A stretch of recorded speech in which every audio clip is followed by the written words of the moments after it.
যে নবীজির স্ত্রীগণ বলতেছে আমাকে এটা কিনে দেন, ওইটা কিনে দেন, এটা কিনে দেন, ওইটা কিনে দেন। আল্লাহর হাবিব নাকি বলতেছে যে এত কিছু দিতে পারবো না, বুঝে খাটলে থাকো, নাইলে তালাক নিয়ে চলে যাও, তোমাদের চাইতে আরো বেশি সতীসাধী অনেক নারী আছে, আমাকে আল্লাহ মিলাই দিবে। এটা নাকি আল্লাহ রসুল বলেছেন। তো এই ধরনের কথা রাহমাতুল্লিল আলামিন নবী তিনার স্ত্রীগণকে বলবেন, এটা তো আমাদের বিবেকেই বাধা দেয়। অথচ নবীজির বিষয়টা ছিল এরকম, সাহাবাই কারাম একদিন, 2 দিন, 3 দিনও না খেয়ে থাকতেন।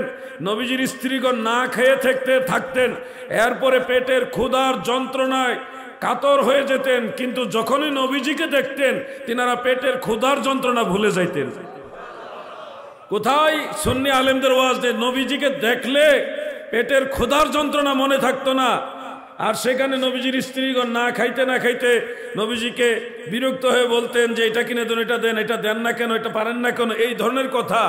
আওলাদ মানে রসুলের পাকেরা আহলে বাইত যারা আছে তাদের ব্যাপারে এগুলো মানায়? এই ওয়াজে বেশ কম আছে।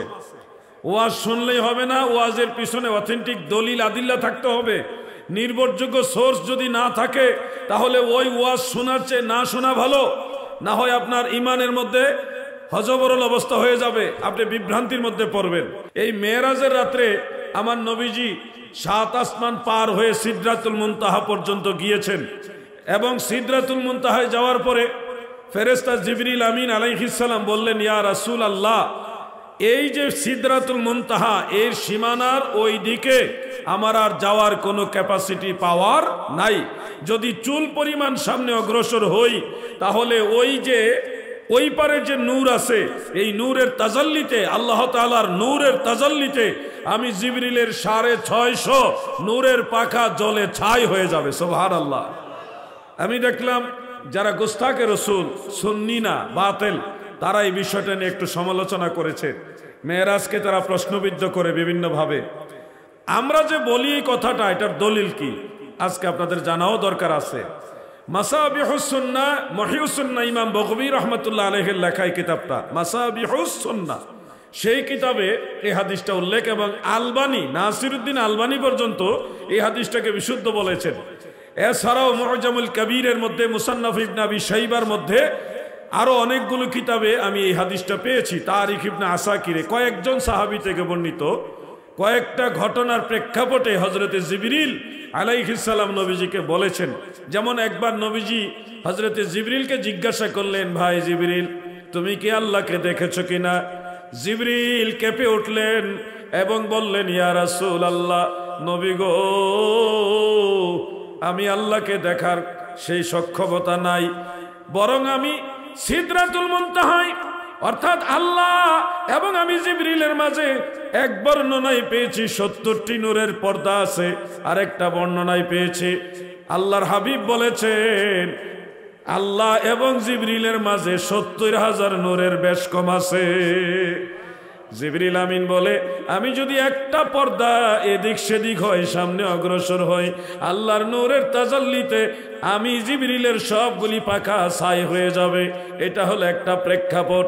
আরেকটা প্রেক্ষাপটে জিবরিল বলেছিলেন এইভাবে, অর্থাৎ একজন লোক নবীজিকে প্রশ্ন করছে, ইয়া রাসূলুল্লাহ, পৃথিবীর মধ্যে সর্বোত্তম জায়গা কোনটা এবং সবচেয়ে নিকৃষ্ট জায়গা কোনটা? নবীজি জিবরিল আমিনকে এই কথা জিজ্ঞাসা করলেন। হযরতে জিবরিল আলাইহিস সালাম তিনি চলে গেলেন আসমান রাজ্যের উপরে, যায়া আবার ফেরত এসে বললেন, ইয়া রাসূলুল্লাহ, আজকে আমি আল্লাহ তাআলার নৈকট্যের বিচারে সবচেয়ে কাছে গিয়েছি, যে আল্লাহ এবং আমি জিবরিলের মাঝে মাত্র 70টি নূরের পর্দা বেশ কম ছিল। আমি ওইখানে গিয়ে আল্লাহ তাআলার কাছ থেকে ওহী নিয়ে আসছি, পৃথিবীতে সর্বোত্তম জায়গা হলো মসজিদ, আর সবচেয়ে নিকৃষ্ট জায়গা হলো বাজার। এই হাদিসের প্রেক্ষাপটে জানা যায় আল্লাহ তাআলা এবং জিবরিলের মাঝে কয়টি পর্দা আছে? 70টি নূরের পর্দা আছে। আরেক বর্ণনায় পাইলাম 70,000 নূরের পর্দা আছে। এই যে বেশ কমটা, জিবরিল বলছেন যে এই 70 কিংবা 70,000 নূরের পর্দার চুল পরিমাণ যদি আমি সামনে অগ্রসর হই, আমি জিবরিলের সবগুলি নূরের পাখা জ্বলে যাবে। এই কথাগুলি কিন্তু জাল হাদিসে না, আল হাদিসে আছে, তাও সহিহ হাদিসে আছে। নাসিরউদ্দিন আলবানী পর্যন্ত এই হাদিসগুলিকে সহিহ বলেছে। তারপরেও এই গুস্তাকে রসুল যারা আছে তারা মেরাজের এই বিষয়টাকে প্রশ্নবিদ্ধ করার জন্য আপনাদেরকে ওয়াজ করে বোঝাবে যে নবীজি আরশে আজিমে গেছেন, অথবা সিদরাতুল মুনতাহা পার হয়ে গেছেন, অথবা জিবরিল আলাইহিস সালাম সিদরাতুল মুনতাহা পার হইতে পারে না, এগুলি বাতিল কথা, জাল কথা, বানোয়াট কথা, এই ধরনের ওয়াজ আপনাদেরকে শোনাবে। সিদরাতুল মুনতাহা পার হয়ে হযরত জিবরিল আলাইহিস সালাম যেতে পারে না এবং পারবে না, এই কথার দলিল আমি আলাউদ্দিন জিহাদির কথা থেকে আসেনি গো, এটা হাদিস থেকে এসেছে। যেমন আমি কয়েকটা হাদিস পেয়েছি, পবিত্র কোরআনের তাফসীর করতে গিয়ে হযরতে মুজাহিদ রাহমাতুল্লাহ আলাইহি তিনি স্পষ্ট করে উল্লেখ করেছেন, সূরা নজমের তাফসীরের মধ্যে, অন্য আয়াতের তাফসীরের মধ্যে উল্লেখ করেছে হযরতে জিবরিল আলাইহিস সালাম এবং আরশে আজিমের মাঝে পর্দা হলো 70টি। কয়টি? আরেকটা বর্ণনা আছে 70,000। এমনও হতে পারে 1000 পর্দা ছোট, এবং এই 1000 ছোট পর্দা মিলে একটা বড় পর্দা, এই হিসাবে 70 পর্দা। আর ওই এক পর্দার ভিতরে 1000 পর্দা, এই সব মিলাই হলো 70,000 পর্দা, এরকম হতে পারে। জিবরিল আলাইহিস সালাম এবং আরশে আজিমের মাঝে 70 কিংবা 70,000 পর্দা। জিবরিল আলাইহিস সালাম আর আরশে আজিমের মাঝে কত পর্দা? আমরা বোঝার জন্য বলি 70 পর্দা, 70টা পর্দা জিবরিল এবং আরশে আজিমের মাঝে। এর একটা পর্দা অতিক্রম করার ক্ষমতা জিবরিলের নাই, কারণ জিবরিল আলাইহিস সালামের নূরের যে পাওয়ার, এর চেয়ে আরো বেশি পাওয়ার হইল ওই পর্দার ওই পারের নূরের পাওয়ার। মোমবাতির আলো এটাও একটা আলো, সূর্যের আলো এটাও আলো, দুইটা কি এক সমান? আমি জিবরিল আলাইহিস সালামকে তুলনা দেওয়ার জন্য বলছি না, তিনি নিঃসন্দেহে মহান নূর, কিন্তু তিনার চাইতো আরো বড় নূর হলো ওই পর্দার ওই পারে। আরশে আজিম 8 জন ফেরেশতা বহন করে রাখছেন, তারাও নূরের তৈরি, কিন্তু তাদের নূরের পাওয়ার জিবরিল আলাইহিস সালামের নূরের চাইতো বেশি। ওই নূর হজম করার মতো ক্যাপাসিটি দিয়ে আল্লাহ তাদের বানাইছেন, জিবরিলকে ওই ক্যাপাসিটি আল্লাহ দেয়নি। এটা এমন নয় যে জিবরিলের শান কমে গেছে। আরেকটা কথা মনে রাখবেন, সকল ফেরেশতার সর্দার বা সম্রাট হযরতে জিবরিল আলাইহিস সালাম, এই কথাটা যদিও আমরা বলি, কিন্তু এটার কোনো নস দলিল আমরা কোথাও পাইনি। এইভাবে বলা যাবে না যে সব ফেরেশতার সর্দার হযরতে জিবরিল, এইভাবে আমরা অনেকে বলি, কথার কথা বলি, কিন্তু আসলে এইভাবে বলা ঠিক না।